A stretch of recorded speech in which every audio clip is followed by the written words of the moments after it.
to the BizBlend podcast. I'm your host, Sana, and today we are diving into something deceptively simple but incredibly powerful. What's that? Curiosity. Yep. Now, not the polished, filtered version of curiosity we sometimes showcase at work, but the raw, unfiltered curiosity that can shift not only our careers, but how we live and lead. Now, think about it. How often do we silence a question out of fear that it might sound naive or dismiss a spark of wonder because feels off topic? It has happened with me multiple times, listeners, especially during those meetings when I'm seeing other people asking, all kind of relevant questions. But I feel, okay, let's ask this. But then a second, it's kind of an inner voice comes and I get to hear, just wait, stop, don't ask the question. We'll think about it later. That's how, I dealt with these kind of scenarios in there. Now, just imagine, listeners, what if those moments actually held the keys to our latest innovations? And listeners, joining me is Joe Lalley. He's a writer, speaker, and facilitator who has spent years guiding leaders and companies through the messy, magical process of innovation. From redesigning airline passenger experiences with fears at Google and Cisco to writing about fixing our broken meeting culture, Joe brings both experience and wisdom to the conversation. So, together we'll explore how curiosity, when we stop filtering it, can transform business, teams, and even our personal lives. So, Joe, welcome to the show, and it's really an honor to have you here with us. Thank you so much. I'm excited to be here. I'm excited to talk with you about this, and I feel like you described this topic better than I ever have. So thank you. Good. It's because it's so actually uh, relatable. I mean, it has happened with me so many times, and when I was kind of going through the intro, I kind of, felt like a bit of a regret in there. Oh my goodness, what did I miss? What did I miss back then? But yeah, here we are, better late than never. Let's try to understand how it exactly works. So, Joe, you talk about unfiltered curiosity as a powerful driver, not only in business but also in life. But in practice, um, many organizations, from a cultural perspective, they are afraid of messy questions. Sometimes, the implications can be very real in there. So, why do you think curiosity is so undervalued in professional space? Yeah, it's definitely something I've seen throughout my career, and I think it starts really early in someone's career, and it did for me. In the beginning, for me, it was I felt like maybe I don't have anything to add to this discussion, or maybe I'm too junior, and I happen to be in some environments where that sort of belief was actually reinforced. So I kind of, as you mentioned in the opening, I held my questions to myself. I thought maybe we'll get to that topic later, and I did arrive at that. Uh, as I kind of progressed a little bit, I began to ask more questions, but not curious ones. I would Okay. actually show up to meetings with questions that I knew the answers to, so that just in case somebody didn't know, Yeah, I could swoop exactly. in. So not a great kind of use or productive use of questions. And Mhm. then as I became more senior, I felt compelled to know the answers. So asking was this Mm. vulnerable moment where I was showing everyone else that I didn't have the answers. So a lot of things happen kind of over time. And, you mentioned that it can kind of become the culture of an organization. And, it's really Mhm. true. An organization that encourages questions, that celebrates curiosity, those are typically, out of all the organizations I've worked with, are the ones that spark new thinking, innovate, Mhm. new ideas. If that sort of thing isn't welcome, teams tend to do the same thing they've done in the past and rely on that. Of course, of course. I think that's as clear as the day, and I really love that vulnerability in there, Joe, because it's kind of once again. just the same thing that happened with me as well.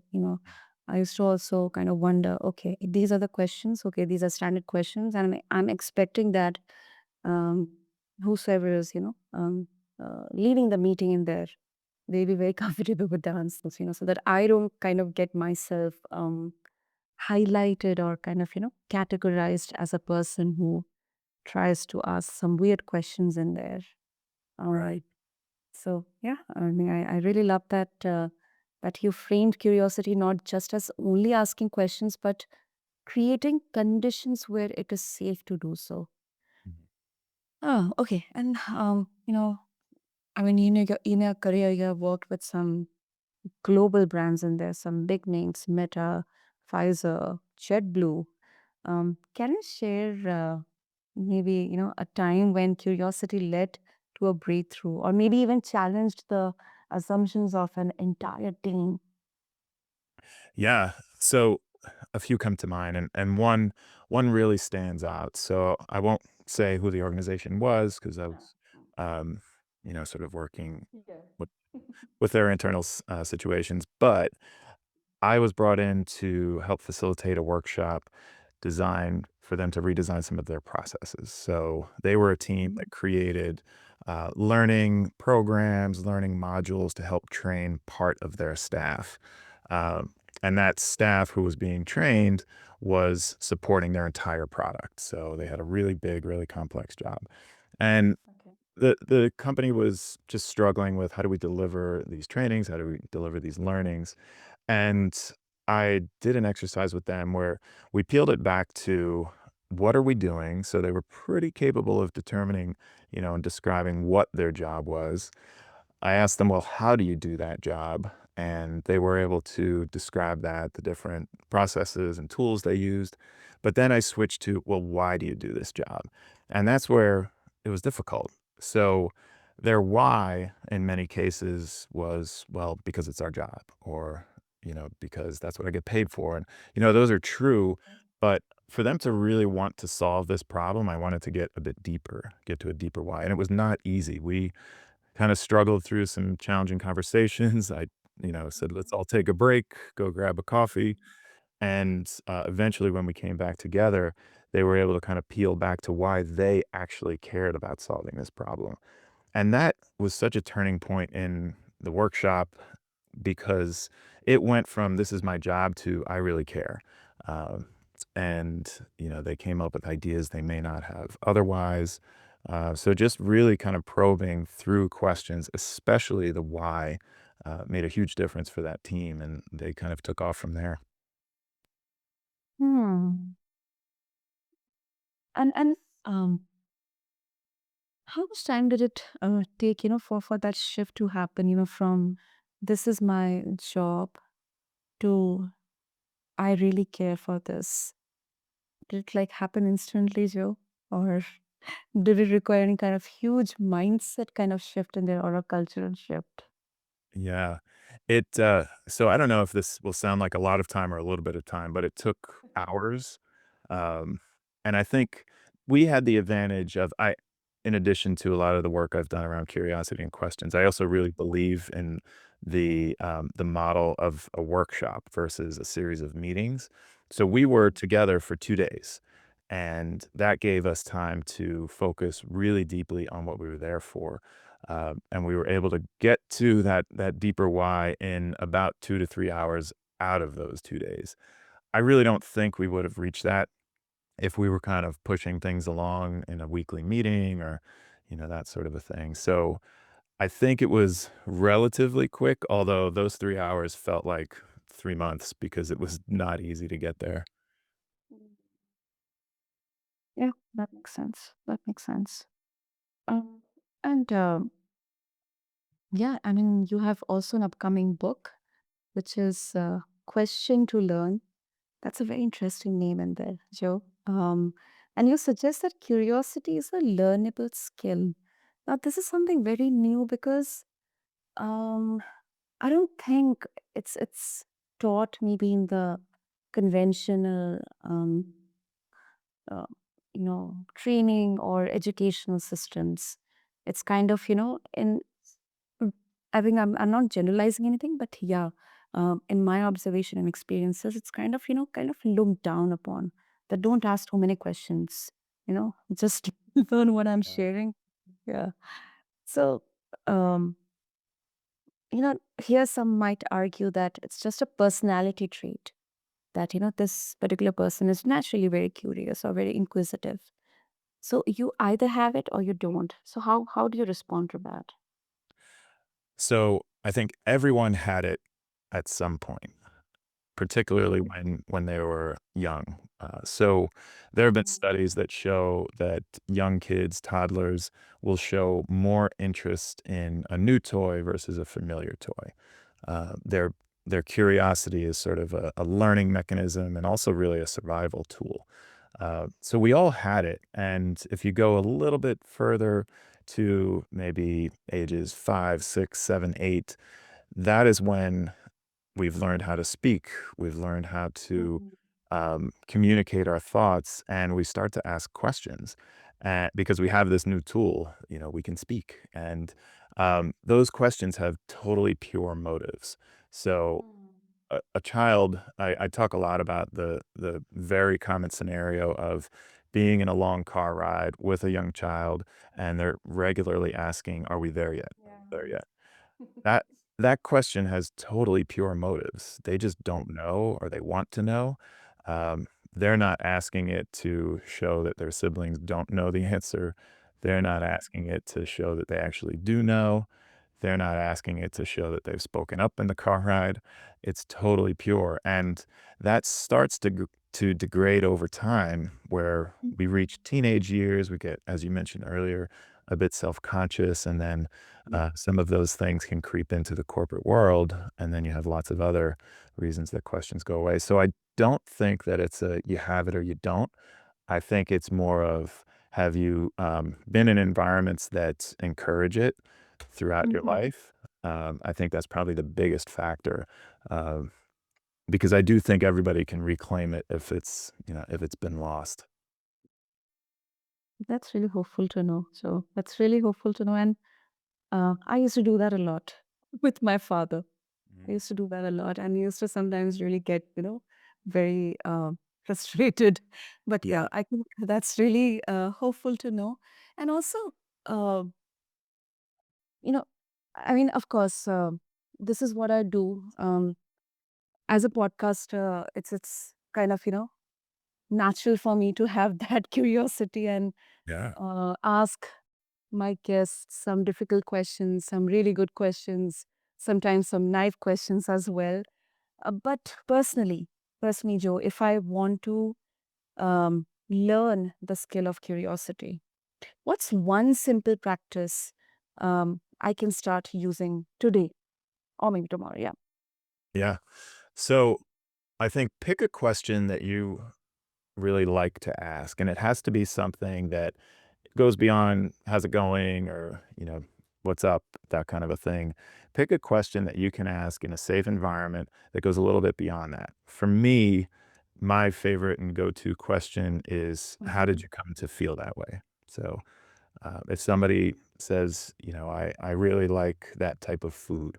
Oh, how did you come to feel that way? You'll get a story from there, and you'll probably learn about the person.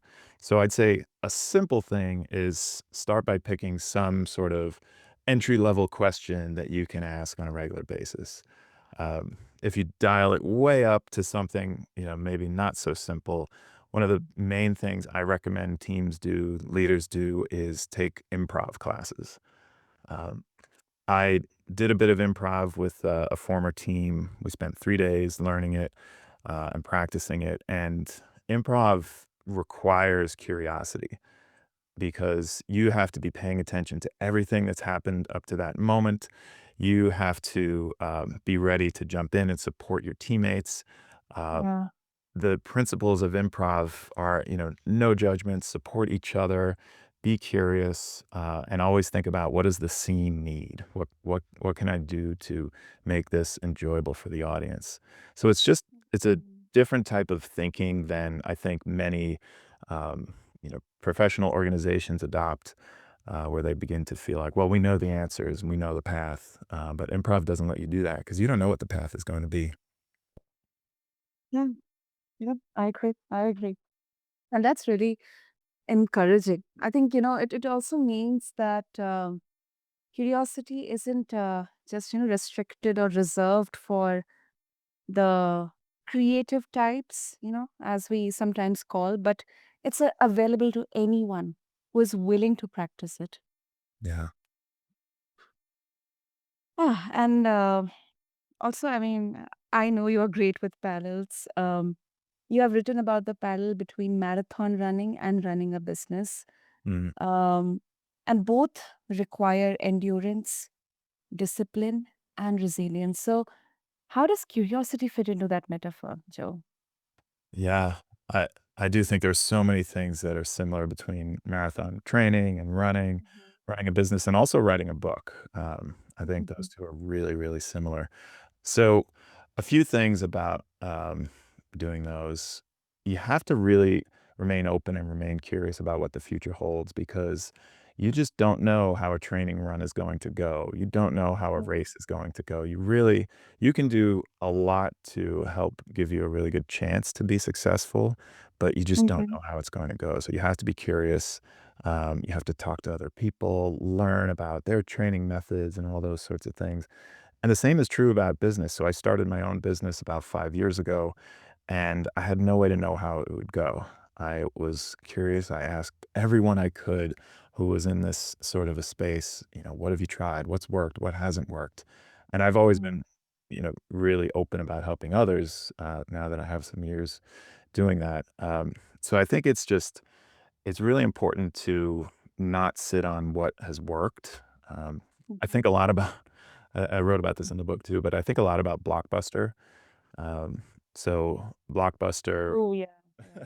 for, listeners who don't know the story, they were, a movie rental business. You would go Yeah, to a physical store, you would exactly. rent yep, you'd rent a movie, you'd take it for a few days, bring it back, rent something else, and really successful. And at one point, Netflix came along, and Mhm, Netflix was doing a similar thing, though they were doing it over mail. You could mail your movies back in and get new ones, mhm. and Netflix decided to go the streaming route, and Yeah, Blockbuster said, "No, we're not gonna do that." yeah, exactly. Blockbuster even had an opportunity to buy Netflix and Yes, yes, yes. took I have yeah, lived that.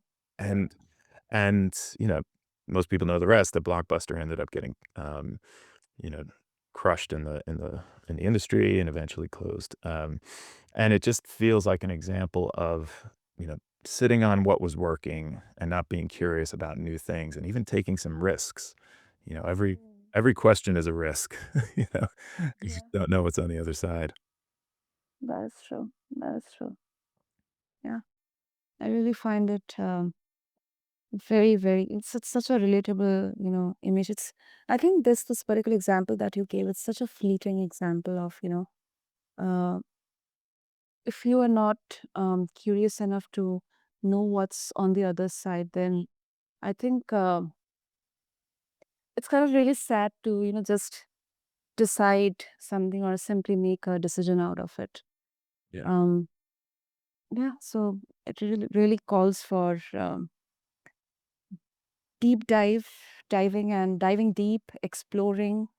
And yes, it definitely uh, needs a lot of risk in there. And I think curiosity is something that gives birth to this, risk taking. Yeah.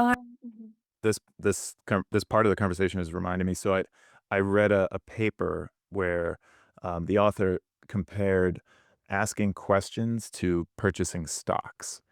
Uh, Ooh, and okay. I thought it was such an interesting comparison. And so basically what he said is, in the stock market, you can buy a stock that's of really high value and has, a likelihood of remaining there and maybe gain a little bit of, profit from that.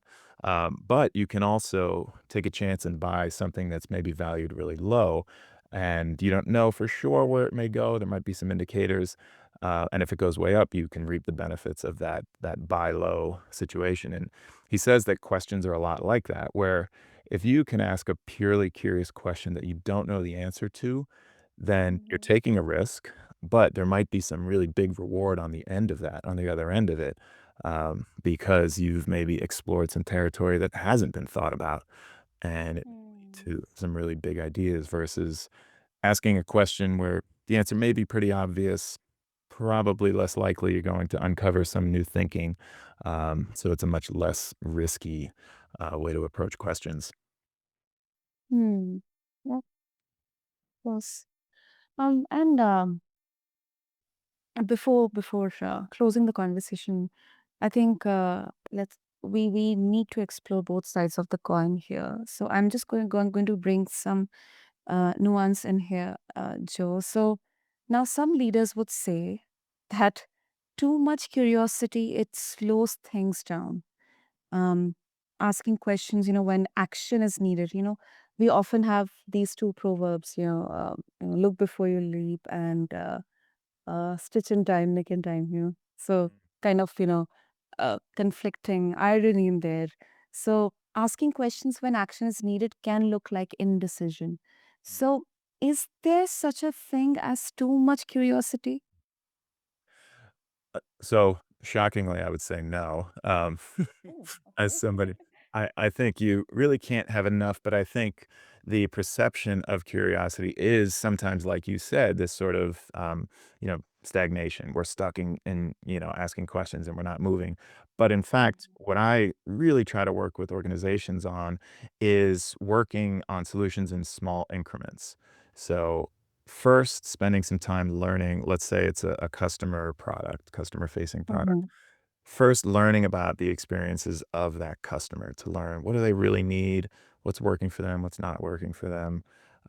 That stuff is actually skipped a lot, by the way. But let's say that an organization has done that work, then it is time to take a stand and move forward. But I recommend small increments. So build an early version of an idea and then get it back in front of those customers and see how they react. So you're still being mhm. curious, but you are moving forward and you're probably getting a lot closer to the solution. So I think it's curiosity throughout the whole process. Your Mhm. your answer might be a little bit more refined along the way, but you can't stop being curious. Well, interesting. That's interesting. And I think that's an important point as well because curiosity it isn't about wandering endlessly. It's about knowing when to anchor questions to decisions. So with that, Joe, of course, if our listeners they would like to connect with you and also uh, get a hold of your upcoming book and also get access to your resources, what should be the best way? The easiest way is to go to my website. It's joelalley.com. You can also find me on LinkedIn. I do post a lot about these topics there, but you can find me on my website or LinkedIn. And I'd love to chat. I love to talk about this topic. So please feel free to message me directly. I can see that. And I'll make sure to have all the details in the show notes for our listeners. And, uh, you know, maybe the takeaway today isn't about having the right answers, but daring to ask better, bolder questions, be it in your professional or your personal life. So, I strongly believe curiosity isn't a weakness or distraction, it is a compass. So, Joe, thank you so much for this enlightening conversation on curiosity. It is a bridge for connection, both in our boardrooms and daily life. So, thank you. Thank you for your insights. Thank you for having me. I really enjoyed our conversation. Absolutely. And yeah, so until next time, listeners, may your questions lead you closer to clarity, growth, and the kind of business and life that feels alive. With this is a host, Sana, signing off from BizBlend. Thank you.